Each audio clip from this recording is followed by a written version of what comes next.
നമസ്തേ. ഇന്ന് cardiac deaths ഒരുപാട് കൂടിയിട്ടുണ്ട്. ഒരുപാട് ആൾക്കാർ ഹാർട്ട് അറ്റാക്ക് വന്നും കാർഡിയക് അറസ്റ്റ് വന്നും കുഴഞ്ഞു വീണ് മരിക്കുന്നുണ്ട്. അപ്പം ഈ ഒരു കാര്യത്തെക്കുറിച്ച് സംസാരിക്കാൻ വേണ്ടിയിട്ടാണ് വന്നത്. ഇതിപ്പം കോവിഡ് വാക്സിനായിട്ട് ഡയറക്റ്റ് ലിങ്ക് ഉണ്ട്, ഇല്ല എന്ന് പറയാൻ പറ്റില്ല. ബിക്കോസ് ലോജിക്കലി ഒരു abnormal immune activity is sustained in the body. ഇതൊരു അബ്നോർമൽ ഇമ്മ്യൂൺ ആക്ടിവിറ്റി ശരീരത്തിൽ നിലനിർത്തുന്നുണ്ട് ഈ വാക്സിനേറ്റഡ് ആൾക്കാരിൽ. അപ്പോൾ ഈ അബ്നോർമൽ ഇമ്മ്യൂൺ ആക്ടിവിറ്റി നീർക്കെട്ടായിട്ട് വരാം. നീർക്കെട്ട് എന്ന് പറയുന്നത് ഹാർട്ടിൽ വരാം, ലങ്സിൽ വരാം, ലിവറിൽ വരാം, കിഡ്നിയിൽ വരാം, എവിടെ വേണമെങ്കിൽ വരാം. ഹാർട്ടിലാണ് വരുന്നതെങ്കിൽ മയോകാർഡൈറ്റിസ്, ഹാർട്ടിൻ്റെ മസ്കുലാർ ലെയറിലാണ് നീർക്കെട്ട് വരുന്നതെങ്കിൽ പ്രത്യേകിച്ച് ലക്ഷണങ്ങളൊന്നും ഉണ്ടാവില്ല. അപ്പം നമ്മൾ അറിയും കൂടിയില്ല. ഇപ്പോൾ കോവിഡ് വാക്സിനേറ്റഡ് ആയ ആൾക്കാരിൽ പലരിലും മയോകാർഡൈറ്റിസ് ഉണ്ടാവും. അത് നമുക്ക് പ്രത്യേകിച്ച് അറിയാൻ വഴിയൊന്നുമില്ല. ഇത്തരത്തിലുള്ള ആൾക്കാർ ഒരു ഫ്ലൂവോ അല്ലെങ്കിൽ എന്തെങ്കിലും ഒരു സഡൻ ഇമ്മ്യൂൺ ആക്ടിവേഷൻ വരുന്ന സാഹചര്യം വരുമ്പോൾ, പ്രത്യേകിച്ച് സഡൻ ഇമ്മ്യൂൺ ആക്ടിവേഷൻ വരുന്നത് ഒരു ഇൻഫെക്ഷൻ അല്ലെങ്കിൽ ഒരു നീർക്കെട്ടൊക്കെ ശരീരത്തിൽ ഉണ്ടാവുമ്പോഴാണ്.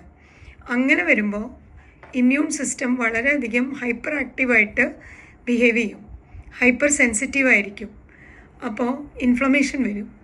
ആ ഇൻഫ്ലമേഷൻ കൊണ്ട് ചിലപ്പോൾ ഹാർട്ട് അറ്റാക്കായിട്ട് വരാം, ചിലപ്പോൾ ഹാർട്ടിൻ്റെ അബ്നോർമൽ ആക്ടിവിറ്റീസ്, റിതം ഒക്കെ മാറി കാർഡിയക് അറസ്റ്റ് വരാം.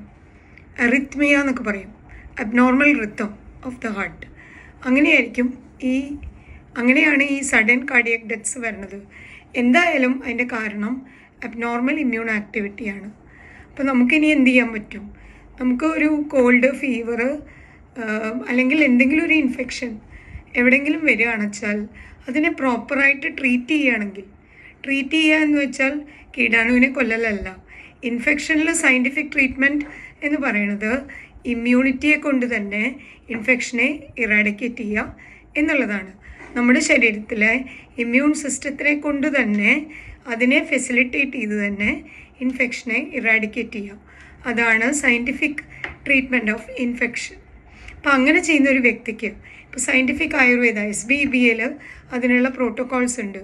മെഡിക്കേഷണൽ ആൻഡ് നോൺ മെഡിക്കേഷണൽ പ്രോട്ടോക്കോൾസ് ഉണ്ട്. ഇപ്പോൾ കോവിഡ് വാക്സിൻ എടുത്ത ആൾക്കാർ ജലദോഷം, പനി, വയറിളക്കം, ഛർദി, എവിടെയെങ്കിലും ഇൻഫെക്ഷൻ, നീർക്കെട്ട് ഇതൊക്കെ വരികയാണെങ്കിൽ സയൻറ്റിഫിക് ആയുർവേദ ട്രീറ്റ്മെൻ്റ് ആയിട്ടുള്ള SBBA പ്രോട്ടോക്കോൾസ് സ്വീകരിക്കുകയാണെങ്കിൽ അതൊരു വലിയ പരിധി വരെ നിങ്ങളുടെ ഇമ്മ്യൂൺ സിസ്റ്റത്തിൻ്റെ ഹെൽത്തിനെയും എഫിഷ്യൻസിയെയും സ്റ്റെബിലൈസ് ചെയ്യും.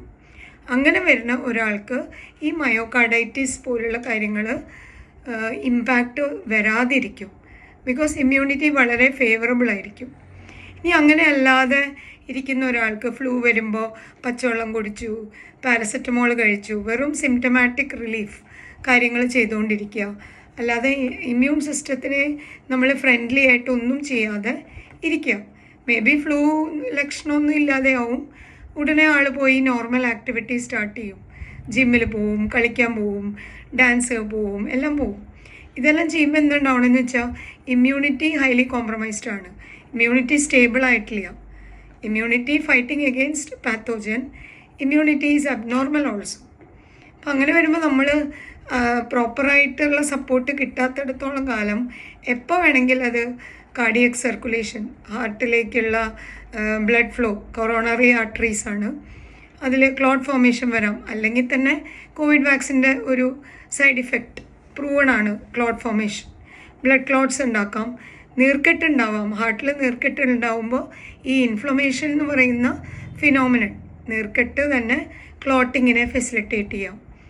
അപ്പോൾ അങ്ങനെയുള്ള കാരണങ്ങൾ കൊണ്ട് സഡനായിട്ട് ഹാർട്ട് അറ്റാക്കോ കാർഡിയക് അറസ്റ്റോ വരാം.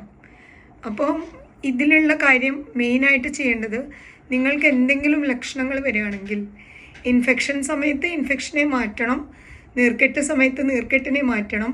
നിങ്ങൾക്ക് മെറ്റബോളിക് എയിൽമെൻറ്റ്സ് ഉണ്ടെങ്കിൽ, നിങ്ങൾ ഡയബറ്റീസ്, BP, തൈറോയിഡ്, കൊളസ്ട്രോൾ ഇതിനൊക്കെ മരുന്ന് കഴിക്കായിരിക്കും.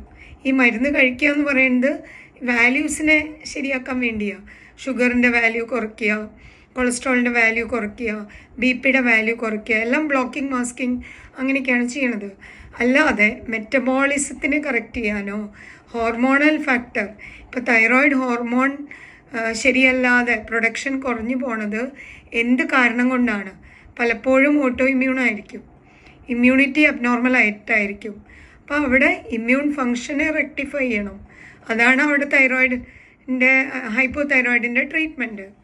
അത് മാത്രമല്ല, തൈറോയിഡ് ഹോർമോൺ എന്ത് കാരണം കൊണ്ടാണോ കുറഞ്ഞത്, തൈറോയിഡ് ഫങ്ഷൻ റെക്ടിഫൈ ചെയ്യണം. ഇതൊന്നുമല്ല തൈറോയിഡ് സപ്ലിമെൻറ്റ്സ് ചെയ്യണത്. തൈറോയിഡ് സപ്ലിമെൻറ്റ്സ് എന്താ ചെയ്യണത്? പുറത്തുനിന്ന് തൈറോയിഡ് ഹോർമോൺ കൊടുക്കണു. അതാണ് സപ്ലിമെൻറ്റ്സ്. ചെയ്യുമ്പോൾ നിങ്ങൾ ലാബിൽ നോക്കുമ്പോൾ എല്ലാം നോർമലായിരിക്കും. അതേസമയം നിങ്ങളുടെ തൈറോയിഡ് ഡിസ്ഫങ്ഷൻ കാരണങ്ങളും അതേപടി നിലനിൽക്കുന്നുണ്ടാവും. അപ്പോൾ അങ്ങനെയുള്ളൊരു വ്യക്തി പലപ്പോഴും പോസ്റ്റ് കോവിഡ് വാക്സിൻ ഇതെല്ലാം ഹൈലി ഡിസ്റ്റർബ്ഡ് ആയിരിക്കും. അങ്ങനെയുള്ള ഒരു വ്യക്തിക്കും കാർഡിയക് ഡെത്ത്സ് വരാൻ സാധ്യത കൂടുതലാണ്. ഞാൻ പറയുന്നത് എത്രയും ശാസ്ത്രീയമായിട്ട്, ഇപ്പോൾ മെറ്റബോളിക് അബ്നോർമാലിറ്റീസ് ആണെങ്കിൽ മെറ്റബോളിസം കറക്റ്റ് ചെയ്യുക, മെറ്റബോളിസം സ്റ്റെബിലൈസ് ചെയ്യുക. ഇമ്മ്യൂൺ ഡിസ്ഫങ്ഷൻ ആണെങ്കിൽ അത് കറക്റ്റ് ചെയ്യുക. ഓട്ടോ ഇമ്മ്യൂണിറ്റി, അലർജി ഇതൊക്കെ ഉള്ളവർ ഇമ്മ്യൂൺ ഡിസ്ഫങ്ഷൻ, കോവിഡ് വാക്സിൻ എടുത്ത ആൾക്കാർ, എടുക്കാത്ത ആൾക്കാരും അതെ, ഇമ്മ്യൂണിറ്റി സ്റ്റെബിലൈസ് ചെയ്യുക.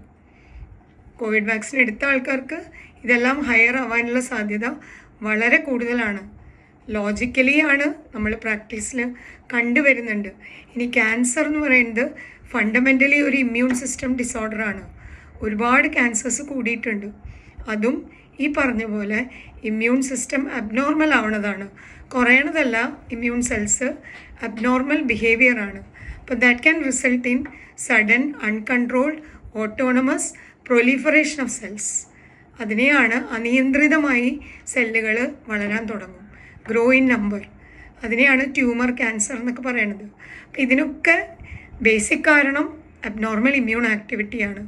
അതുകൊണ്ട് ഈ കോവിഡ് വാക്സിൻ എടുത്ത എല്ലാ ആൾക്കാരും നമ്മുടെ ഇമ്മ്യൂൺ സിസ്റ്റം, മെറ്റബോളിസം ഒക്കെ പ്രൊട്ടക്റ്റ് ചെയ്യാനായിട്ട് ഏറ്റവും ആദ്യം ഒരു SBBA പ്രാക്ടീഷണർ കണ്ടിട്ട് ബ്ലഡ് ടെസ്റ്റ് എല്ലാം ചെയ്യാൻ പറയും.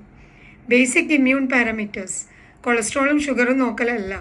Most important is immune status evaluation. അതെല്ലാം കൃത്യമായി നോക്കി മെറ്റബോളിക് പാരാമീറ്റേഴ്സ് ഇവാലുവേറ്റ് ചെയ്യുമ്പോൾ നമുക്ക് കൃത്യമായിട്ട് കണ്ടുപിടിച്ച് ഒരു പരിധി വരെ നമുക്ക് ഇത്തരത്തിലുള്ള അനിയന്ത്രിതമായ മരണങ്ങൾ, പ്രത്യേകിച്ച് അസുഖങ്ങളൊന്നും ഇല്ല എന്ന് കരുതപ്പെടുന്ന ആൾക്കാരാണ് മരിക്കണത്. Sadly children who are below 20 and in their early 20s are also dying. Youngsters are getting cancers and many other autoimmune diseases are on peak. അപ്പോൾ ഇതെല്ലാം പ്രിവെൻറ്റ് ചെയ്യാനായിട്ട് എത്രയും പെട്ടെന്ന് SBBA കൺസൾട്ടേഷൻ ചെയ്ത് അതിൻ്റെ കാര്യകാരണങ്ങളെ മനസ്സിലാക്കി നിങ്ങളുടെ ശരീരത്തിനെ മാക്സിമം പ്രൊട്ടക്റ്റ് ചെയ്ത് പ്രോട്ടോക്കോൾസും കാര്യങ്ങളൊക്കെ കൃത്യമായി മനസ്സിലാക്കുക. നമുക്ക് കോമൺ ആയിട്ട് പ്രോട്ടോക്കോൾസ് പറയാൻ പറ്റില്ല. Every person has A unique internal environment. Every person, most of the people are on drugs, suppressant drugs and multiple Ayurveda medications aimlessly. So it is not possible to tell a generalized protocol for everything. അപ്പോൾ നമ്മൾ തീർച്ചയായും consultation ചെയ്ത് പ്രോപ്പറായ കാര്യങ്ങൾ മനസ്സിലാക്കി ചെയ്യുക. Protect your life and health. Jai Hind.